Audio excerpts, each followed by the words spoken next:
Hi, water signs, Cancer, Pisces, and Scorpio. Welcome po sa ating channel at ito ang inyong daily gabay, tarot reading, love reading for September 11, 2023. Please be reminded that this is channel reading po, sa maaari kayong makarelate o hindi, just take what resonates. Gamitin ang reading na ito bilang gabay lamang. Balik po kayo dito bukas para sa ating daily gabay, tarot love reading for September 12, 2023. Please like, subscribe, and click bell button para po updated kayo sa daily tarot reading natin. Maraming salamat po. Spirit guys, ano po ang ganap today para kay water signs, Cancer, Pisces, and Scorpio para sa mga single po ngayon, September 11.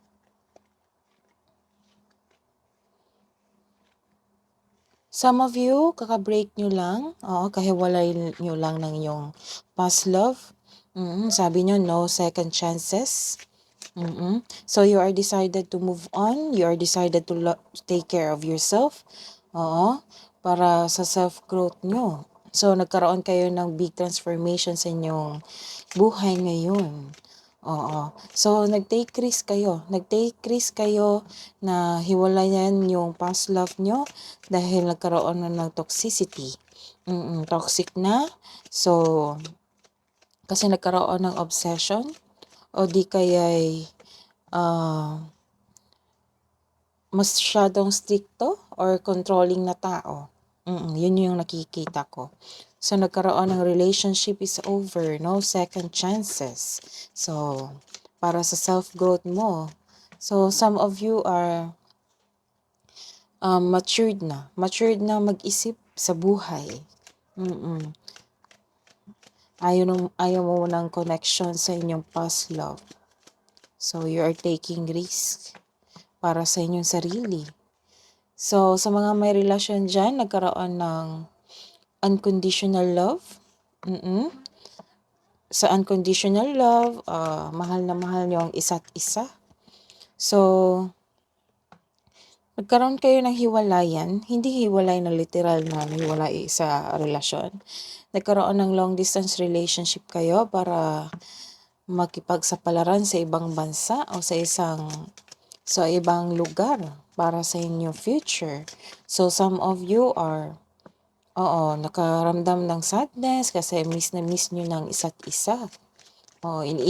Iniisip nyo ang isa't isa. Parang yung ilang sa inyo, some of you, yung niinisip, sure na ba ito? May future ba kami?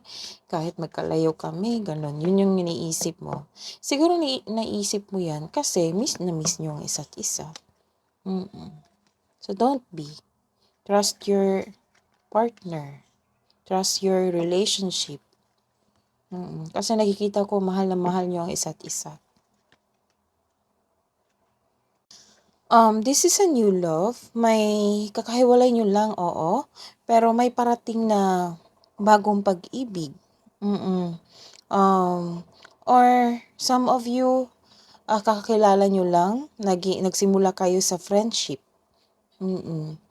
Pero mas nangigibabaw yung message dito na you are decided to love yourself more. You are to being guarded sa inyong sarili. Gusto nyo muna magkaroon ng growth sa inyong sarili. That is the matured step. Hindi ako tutol sa iyong desisyon na mag-take time to yourself kayo o magkaroon ng self-growth kayo. Magtuto kayo sa inyong sarili muna bago yung iba. Kasi mas mabuting yung mahalin mo yung sarili mo bago ka magtanggap ng iyong kapareha. So, this is good news sa mga single because new love is coming. This card tells you na the divine is offering you a new love. So, this card is a destiny card na may parating talaga na nakatadhana sa iyo, which can arrive in many forms such as self-love, new relationship, new connection sa isang tao, friendship sa isang tao, na maghahatid sa iyo ng love, peace, and happiness sa iyong buhay. This card asks you to be open sa pag-receive sa pag-receive ng gift na ito dahil ito ay nakatadhana sa iyo, so dapat open arms mo tanggapin ito. You are feeling emotional ngayon. You are drained from your work. You are, siguro some of you, nagkaroon ng outing. Nagkaroon kayo ng outing, nagkaroon kayo ng time sa inyong pamilya, time sa inyong mga kaibigan. Kaya yung energy mo is, nakikita ko dito, drained. May nakikita ako talagang na too much partying. Partying too much, drain yung energy mo. May nakikita rin akong sobrang sa alak. May nakikita rin akong tensions from your friends, from your family member. Maari rin. May ganap na gossip at boundary sa inyo.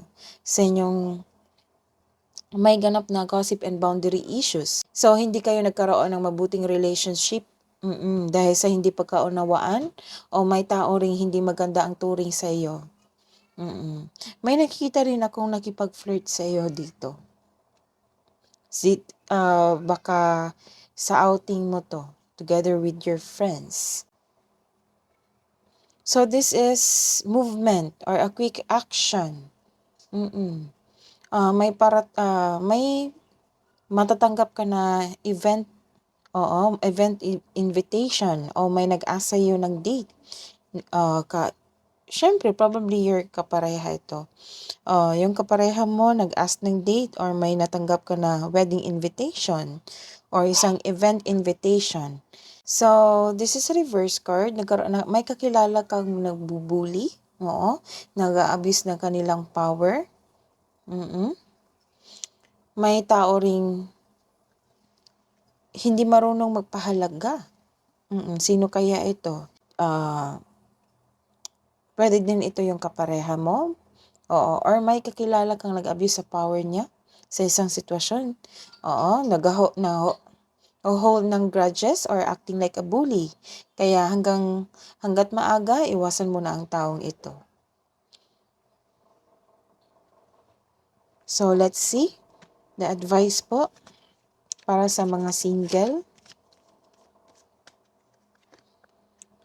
Treat yourself to something beautiful today. So, treat mo daw yung sarili mo para mapamper kayo. So, what's the relationship advice po?